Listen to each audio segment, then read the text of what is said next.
Et au sommaire de cette édition, premier cas confirmé de variole du singe au Maroc. Le ministère de la Santé affirme que le patient est dans un état stable et que ses cas contacts ont été répertoriés.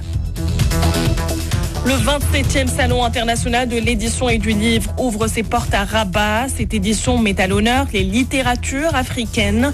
Une programmation culturelle riche est au rendez-vous. La commissaire du salon nous en parlera dans quelques instants. Et en Ukraine, au 100e jour de conflit, la Russie resserre l'étau sur le Donbass. Ailleurs, aux États-Unis, le président américain délivre un appel passionné à limiter la vente de fusils d'assaut.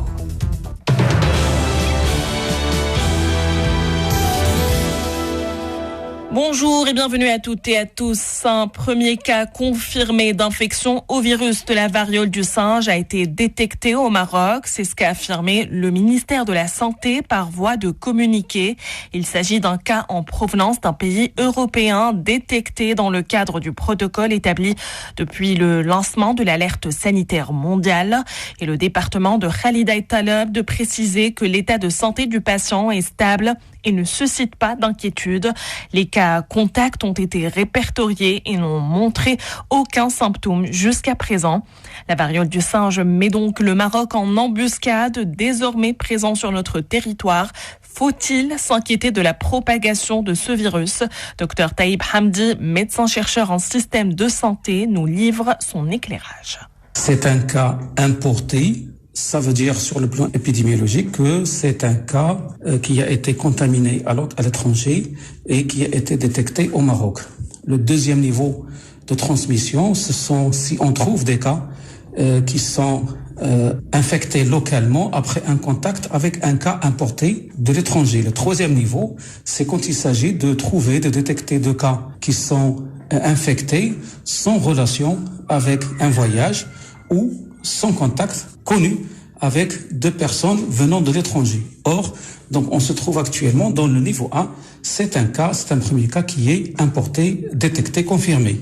Ceci montre l'efficacité du système de surveillance mis en place par le Maroc et par les autres pays. Et dans le cœur de ce système de surveillance, ce système de veille, c'est la sensibilisation et l'information du citoyen.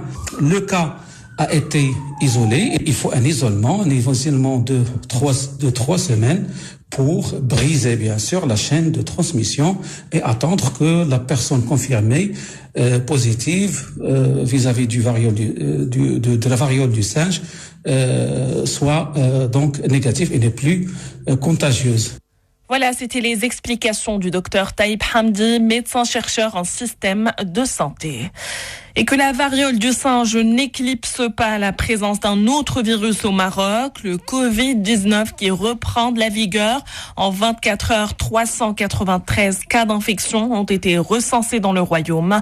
L'on déplore par ailleurs un mort supplémentaire des suites du virus. À la une aussi, service militaire, quelques 20 000 candidats, dont 1800 candidates ont été retenues à l'issue de l'opération de sélection des appelés au titre de l'année en cours.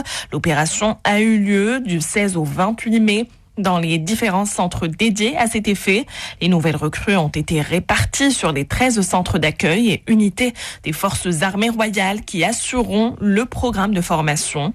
Une de nos équipes est partie à leur rencontre à la base aérienne de Ben Slimane. Voici quelques témoignages recueillis.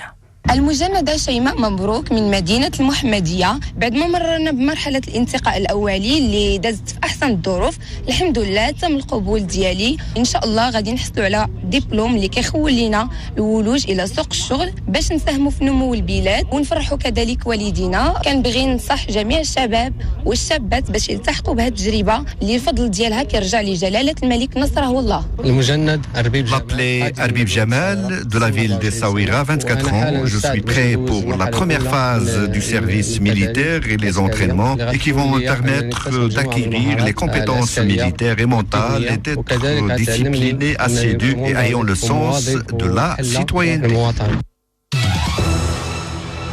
On ouvre à présent la page internationale. L'invasion de l'Ukraine par la Russie atteint aujourd'hui son 100e jour. Une offensive qui a permis à Moscou de s'emparer de 20% du territoire ukrainien et qui se concentre sur la région du Donbass à l'est et sa ville stratégique de Severodonetsk. Nous avons rencontré quelques succès dans la bataille pour Severodonetsk, mais il est encore trop tôt. C'est la zone la plus difficile actuellement. C'est ce qu'a indiqué hier soir le président ukrainien Volodymyr Zelensky, évoquant une situation similaire aux alentours, notamment à Lysychansk et à Bakhmut. Et après des mois d'attentisme malgré l'envolée des prix, les membres de l'OPEP ont décidé de passer à la vitesse supérieure et de doper leur production, répondant aux appels des Occidentaux sans contrarier la Russie. L'annonce lundi par les 27 pays de l'Union européenne d'un embargo sur l'essentiel du pétrole russe a accru les craintes de pénurie. Les représentants des 13 membres de l'OPEP menés par Riyad et leurs 10 partenaires conduits par Moscou ont convenu d'augmenter la production de juillet de 648 000 barils par jour, selon un communiqué publié après une nouvelle réunion éclair. Le volume était auparavant fixé à 432 000 barils. Et aux États-Unis, le président américain Joe Biden délivre un appel passionné à limiter la vente de fusils d'assaut. Devant le Congrès américain, Joe Biden a appelé à trouver une voie pour restreindre les ventes de fusils d'assaut et a fustigé près de 10 jours après le massacre de 19 enfants et 2 enseignantes dans une école du Texas. Les élus républicains qui s'y opposent. Derrière son pupitre se trouvaient 56 bougies représentant les victimes de ces massacres cette année dans l'ensemble des États et territoires américains. Et enfin, la famille royale britannique se retrouve ce vendredi pour une messe célébrant les 70 ans du règne historique d'Élisabeth II. Mais la souveraine de 96 ans n'y participera pas, apparemment fatiguée par le premier jour des festivités. Annonçant son absence à contre-cœur hier soir, le palais de Buckingham l'a expliqué par un certain inconfort ressenti durant le premier jour des célébrations. La reine, qui a du mal à marcher, y est apparue 2 fois au balcon du palais.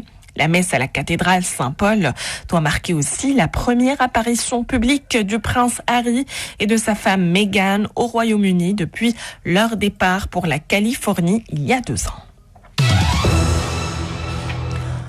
Retour au Maroc où le coup d'envoi de la 27e édition du Salon international de l'édition et du livre a été donné hier à l'esplanade OLM Suissi à Rabat en grande pompe, faut-il le préciser. La cérémonie d'ouverture s'est déroulée en présence entre autres de Mehdi Ben Saïd, ministre de la Jeunesse et de la Culture, et son homologue sénégalais Abdoulaye Diop, avec la participation de plusieurs ambassadeurs accrédités au Maroc.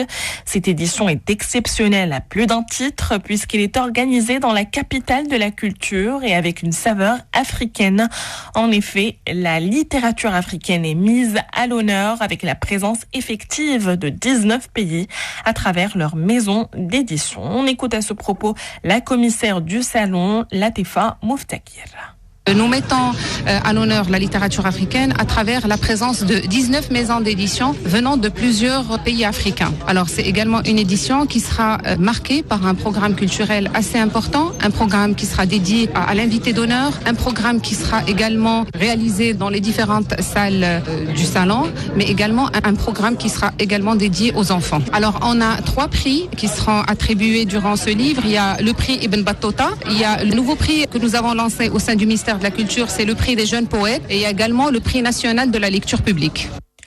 Voilà, c'était là les précisions de Latifa Mouftakir, commissaire du Salon international de l'édition et du livre qui se poursuit jusqu'au 12 juin. Et avec cette information, on arrive à la fin de cette édition.